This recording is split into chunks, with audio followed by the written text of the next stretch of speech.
ሰላም ጤና ይስጥልኝ ውድና የተከበራችሁ የቻናል ቤተሰቦች እንደምናችሁ በያላችሁበት ሰላማችሁ ይብዛልኝ እያልኩኝ እንግዲህ ዛሬ ደግሞ መጥቻለሁ ማለት ነው ተመልሼ። እናንተ እንዴት ናችሁ? ግን በተረፈ ሙቀት እንዴት ነው? ሁሉ ሰላም? ዛሬ እንግዲህ ተመልሼ የመጣሁበት ምክንያት እንግዲህ ያው ሰሞኑን እንግዲህ የምናየው ነገር የምንሰማው ነገር ያው ጥሩ ነገር አይደለም እየሰማን ያለነው ነገር። ያው በባለፈው ሳምንት እንግዲህ ሁላችንም እንዳየነው እህታችን እንግዲህ ራሷን አጥፍታለች። እንግዲህ በተባለው ቪዲዮ ሁላችን አይተን አዝነናል። እኔ በጣም አዝኛለሁኝ እውነት ለመናገር እና በጣም ነው ያዘንኩት። ደግሞ በጣም ነው የጨነቀኝ። ምክንያቱም እሱ ብቻ አይደለም ሌላም ደግሞ ሰምተናል፣ ሌላም ደግሞ አይተናል። ያም ደግሞ ሳያንስ ደግሞ ድጋሚ ደግሞ ትናንትናም እንደዚህ ነገር ተለቋል። ወዴት እየሄድን ነው ማለት ምንድነው እየተካሄደ ያለው? እኔ ምንም እየገባኝ አይደለም። እውነት በጣም ነው የጨነቀኝ። ደግሞ እንዴ ምን ነው መዳም ቤት ያለ ነው እኛ ራሳችን በማጥፋት ብቻ ነው እንዴ እንትን ያለው? ለምንድን ነው እንዲህ የምናደርገው እኛ? ለምንስ እንዴት ታደርጋላችሁ እንዴ? ለምን በቃ የሚሆነው ነገር እኮ ይሆናል አይደለ? የማይሆነው ነገር ደግሞ ይቀራል። ሊሆን ካልቻለ ሊቀር ይችላል። በቃ ራስን ማጥፋት ምን ይሉታል ውዶቼ? እስቲ ቆም ብላችሁ አስቡ። ለምን እንዴት ታደርጋላችሁ? ጭንቀት ላይ ያላችሁ ምትሆናላችሁ በዚህ ሰዓት ይሄ ስሜት ሊሰማችሁም ይችላል። ግን ከዚህ ደግሞ ራሳችሁ ማውጣት አለባችሁ። ለምንድን ነው እንዲህ የሚደረገው?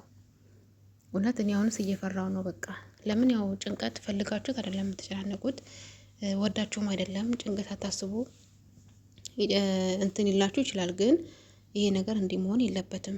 ራስን ማጥፋት ደግሞ በሰውም በእግዚአብሔር ዘንድም ኃጢአት ነው። ለምን እንዴ ዛሬ እኮ የፈለግነው ነገር ባይሆንልን ነገ ደግሞ የተሻለ ቀን ሌላ ቀን ነው የሚመጣው አይደለ? ስለዚህ እንደ ዛሬው ይቀጥላል ማለት አይደለም። ነገ ሌላ ቀን ነው ብለን ነገሮችን በተስፋና በትዕግስት ማሳለፍ ስንችል ራስን ማጥፋት ምን ማለት ነው ውዶቼ? ፕሊዝ እባካችሁ ቆም ብላችሁ አስቡ። ለቤተሰብ አስቡ፣ ለልጆቻችሁ አስቡ። እናንተ እንዲሆናችሁ ማለት ልጆቻችሁ ነገ እየተወድቃሉ። ምንም ቢሆን እኮ ለልጅ እንደ እናት የሚሆን ነገር የለም አይደለ? አብዛኞቹ እንግዲህ ያው ልጆችን ወልዳችሁ ነው የምትመጡት። ብዙዎቹ ግን እናንተ እንዲሆናችሁ ማለት ልጆቻችሁን ስለማጥላችሁ ነው። ይሄን ነገር እንዴት ቆማችሁ አታስቡም? እንዴት እንደዚህ ታደርጋላችሁ? ለምን የፈለገ ነገር ቢፈጠር የፈለገ ነገር ቢሆን እኮ ራስ ላይ እንዲመወሰን በጣም ከባድ ነው። እውነት ሰው ፈልጎ አያደርግም፣ እንዲያን ነገር ፈልጎ አያደርግም። ግን ቢሆንም የሚያስገድድሽ ነገር ቢኖር እንኳን ትዕግስት አድርገሽ በጸሎት ራስሽን ማስታገስ አለብሽ። በቃ ለምን እንደ ይሆናል ብለሽ በቃ ከፈጣሪ ጋር መነጋገር ከቻልሽ ወደ እምነት ቦታ መሄድ፣ መጸለይ። እንዲያ ነገር አእምሮሽ ሲመጣ ፈጣሪ ሆይ ብለሽ ለፈጣሪ መጸለይ ነው የሚያስፈልገው እንጂ ራስ ማጥፋት ምንም አይነት መፍትሄ ሊሆን አይችልም እህቴ። ምንም መፍትሄ ሊሆን አይችልም። በቃ ሊሆን ከሆነ ይሆናል፣ ካልቻለ ይቀራል። በቃ ምንም ማለት አይደለም። ህይወት እኮ ይቀጥላል። ነገ ሌላ ቀን ነው። ለምን ብዙዎቻችሁ እንደዚህ ታደርጋላችሁ? ለምን? እኔ በጣም ብዙ አይቻለሁ፣ በጣም ሰምቻለሁ። እንዲሁም ከዛሬ ስንት ወር በፊት ነው አንዲት እህታችሁ እንደዚህ ራሷን አጥፍታ ኮመንት ላይ ገብታችሁ ብታዩ፣ ቲክቶክ ኮመንት ላይ ብታዩ ታለቅሳላችሁ። እኔ በጣም ያዝኛለሁ። ሁሉም ሰው በቃ ያቺ በህይወቷን በማጥፋቷ በቃ ሁሉም ሰው በቃ እኔም እንደዛ ሆናለሁ፣ እኔም እንደዚህ ያደርጋለሁ የሚል ኮመንት ብቻ ነው። ቪዲዮን አይታችሁ ከሆነ ኮመንት ላይ ማለት ነው፣ አይታችሁ ከሆነ ኮመንት ላይ የሚያበረታቱ በጣም ብዙ ናቸው። ይሄን ያህል በቃ ጨንቋችኋል ማለት ነው። ይሄን ያህል በቃ ተስፋ አስቆርጣችኋል ማለት ነው። እህቶቼ ለምን ተስፋ ትቆርጣላችሁ? ለምን? ነገ እኮ ሌላ ቀን ነው። ነገ እኮ ሀገራችን እንገባለን። የተረጋጋ ሰላማዊ ህይወት እኮ ይኖረናል። እድሜ ልካችን እኛ መዳም ቤት እድሜ ልካችን እንኖራለን ማለት እኮ አይደለም። እኔ ያንን ቪዲዮ አይቻለሁ። ኮመንት ነው በብዛት ማየው። ኮመንት ገብቼ ሳይ ሁሉም ሰው በቃ ልጅቷ እንዲህ በመሆኗ በቃ ሁሉም ሰው እኔም በቅርቡ እንዲያደርጋለሁ፣ እኔም ጨንቆኛል፣ እኔም እንዲህ እሆናለሁ፣ እንዲያደርጋለሁ የሚል ኮመንት ብቻ ነው። ለምን እንዲህ ታደርጋላችሁ? ለምን ይሄን ያህል ተስፋ አስቆረጣችሁ ማለት ነው? ይሄን ያህል በቃ ትዕግስት አለቀ ማለት ነው? ለምን? ነጋገራችሁ ስትገቡ እኮ ሰላማዊ ህይወት እኮ ይኖራችኋል። እድሜ ልካችሁ ማዳም ቤት አትኖሯትም። እድሜ ልካችሁን እዚህ የሚኖር የለም። የፈለገ አመት ብትሰሩም ዞሮ ዞሮ ሀገራችሁ ነው የምትገቡት። ህይወታችሁን ካላጠፋችሁ፣ ህይወታችሁ ካለ ህይወትን ካጠፋችሁ ግን ምንም ነገር የለም። ህይወት አንዴ ነች እና ውዶቼ ለምን እንደዚህ ታደርጋላችሁ? ዛሬ እንግዲህ እንደ ምክርም እንደ በቃ ሀሳብም ከናንተ ፈልጌ ነው። ለእኔም ሀሳብ አስቀምጡልኝ እና በጣም ከባድ ነው። አሁን እየሰማን ያለነው ነገር በጣም ከባድ ነው እውነት።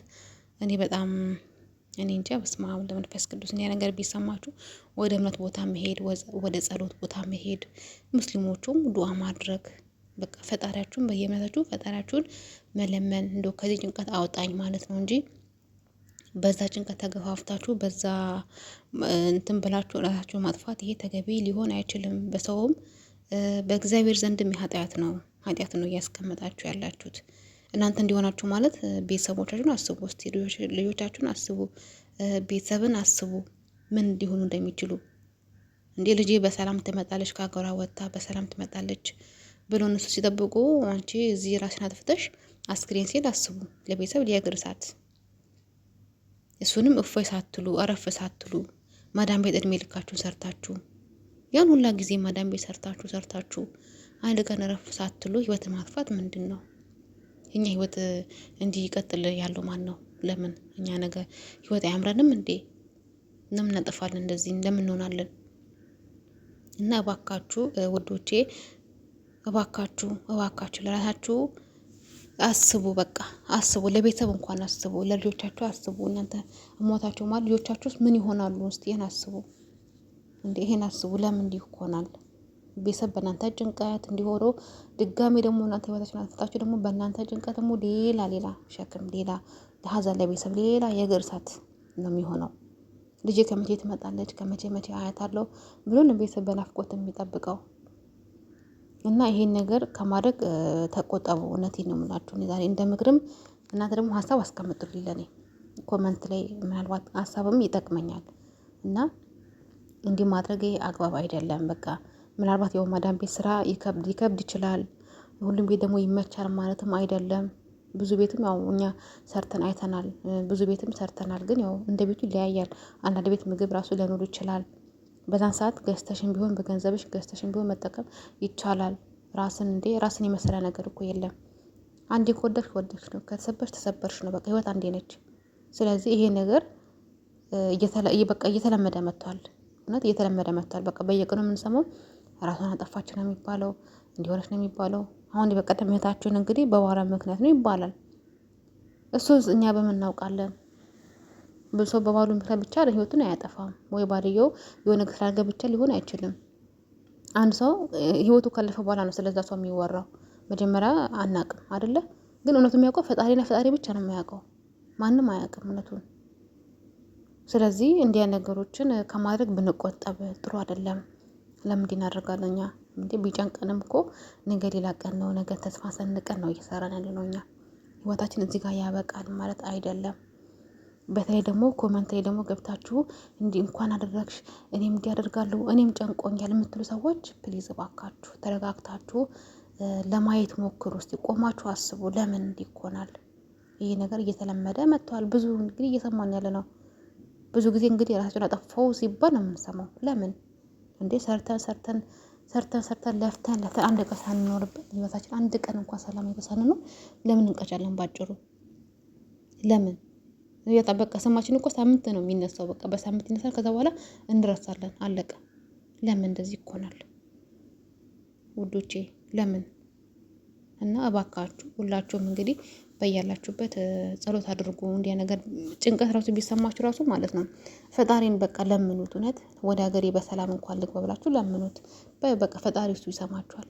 እውነት ግን ራስን ለማጥፋት አትቸኩሉ። ምንም መፍትሄ አይደለም። ሲጀመር ራስን ማጥፋት መፍትሄ ሊሆን አይችልም። ራስን ማጥፋት ማለት ነው። ስለዚህ በሰላም ከሀገር እንደወጣሁት በሰላም ወደ ሀገር ይመለሰኝ ብላችሁ በሰላም በቃ ምንም አልኖረሽ በሰላም ወደ ሀገር መግባት ትልቅ ነገር ነው። በምን ጣዕሙ እውነት ተከራይተሽ ቆሎ እንኳን ፊተሽ ትኖሪያለሽ፣ ልጅሽን ታሳድጊያለሽ። ራስን ካጠፋሽ ግን ልጅሽ መከራና ስቃይ ነው የሚሆነው የሚደርስበት።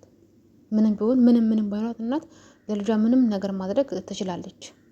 ስለዚህ ውዷ እህቴ እባክሽ እንዲያ ነገር ከማድረግ ተቆጠቢ። እውነቴን ነው የምላችሁ። ጭንቀት ላይ ያላችሁ ራሱ ፈጣሪ እንግዲህ እሱ ያረጋጋችሁ፣ መድኃኒዓለም እሱ ያረጋጋችሁ ነው የምለው።